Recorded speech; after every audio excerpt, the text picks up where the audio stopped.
Friends for Pets was started in 1985. At that time, we were on a mission to end pound seizure in the LA City and LA County shelters. There are so many dogs in the world, and there are 4 million of them in the United States that get euthanized, put to sleep every single year. You walk into a shelter, you see those wonderful dogs, and know that without you, those dogs are going down. At the rescue, the volunteers there, they're so dedicated. They really are trying to find the best situation for this dog, and they're going to look for good families, and they want it to be a good match. Adopting a dog is one of the greatest things that people can do. They are so eager to please. You don't know what their first life was like. They can't tell you. So it's a bit of a mystery, but we feel wonderful that we have given them another chance. Because if we didn't, or if somebody didn't, they would be euthanized.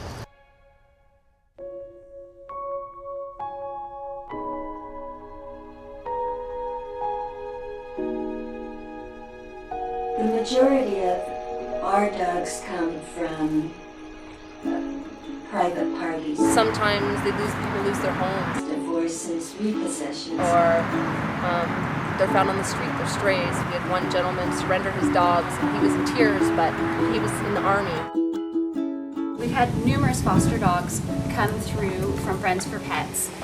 When I first called Diane there, I put in an application I wanted 2 young female dogs, or a male and female. And we were originally told, no, we can't get a young dog because they would easily jump the fence. So Diane suggested that I come in and meet some of the older senior dogs at the rescue. So I went in a day later and met 5 different dogs and walked them all. And they had just gotten in the day before I went there a dog at the time they were calling Patrick, and he was enormous, 110 pounds. He was just huge, and he was a mess. He had clearly been very neglected, and I just looked at this sweet boy, and he was so gentle, even though he had been through so much. And I said, that's it, this guy's coming home with me. Harley was owned by a Marine family based in 29 Palms. He was turned into a shelter down there. We think probably the soldier was deployed to Iraq. Ian was found wandering the streets in Hesperia. He was picked up by animal shelter. Yeah, animal control. Animal control, brought to the county shelter in Hesperia. Lacey, who's our newest one, was tied to the county shelter gate in the middle of the night. In the rain. How does the shelter work? Well, in general, you fill out an application if you like a dog, and you come, try them out, walk with them, see how you connect with them, and then if you like it, you can set up an application and they'll do a home visit to make sure everything is okay in the home, fencing, where does the dog sleep, and all that kind of stuff. When you adopt, you have to make sure that you can care for the animal, that you can afford to take care of the animal, so that you never have to surrender them. It's important for people to consider their abilities to handle any dog. I think if you work 10 hours a day, it might not work out to have a dog. They need time, they need exercise. There's a certain type of animal you shouldn't have when you have small children. And there's a certain type of animal you shouldn't have when you're old either. A reasonable expectation is to not want a perfect dog. I don't think that exists. Every dog has its own personality and its own quirks, so I think it's reasonable to say, I love this dog and I'm willing to work with it regardless of its, problems or whatever, that you don't give up on the dog, that the dog still has a chance with you and that you really work with it as if it was part of your family.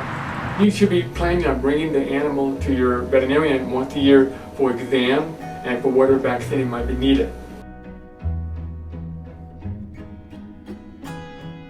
The benefit of coming to a rescue is the dogs are already altered. country. They're already microchipped, they're already vaccinated, and of course we're there for the people for the rest of the dogs' lives. They provide a service of connecting loving people with these wonderful dogs. Rescue groups also help promote spay and neuter for dogs. They may not even ever place that dog. That dog may be aggressive, but they give it a chance at life, and it stays there, and it has a good life, and it's fed and loved and has shelter. If we had never adopted from Friends for Pets, we would have missed out on some really wonderful experiences. I think the dogs have definitely had a positive impact on our kids, especially when we get a dog in that's been severely neglected or is a little skittish and frightened.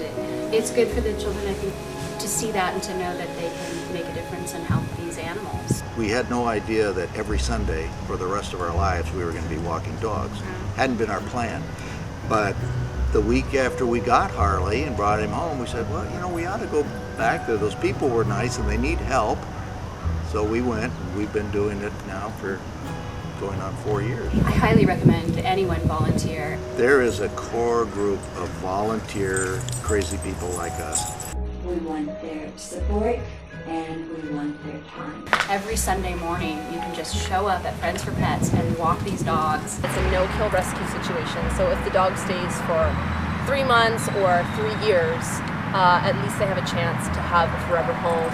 And they have a fabulous big brother, big sister program, so if you don't have time for a dog full-time in your life, you can fill out an application and get approved to take a dog out. They all are really, really loved, so I think that's it's like a little family.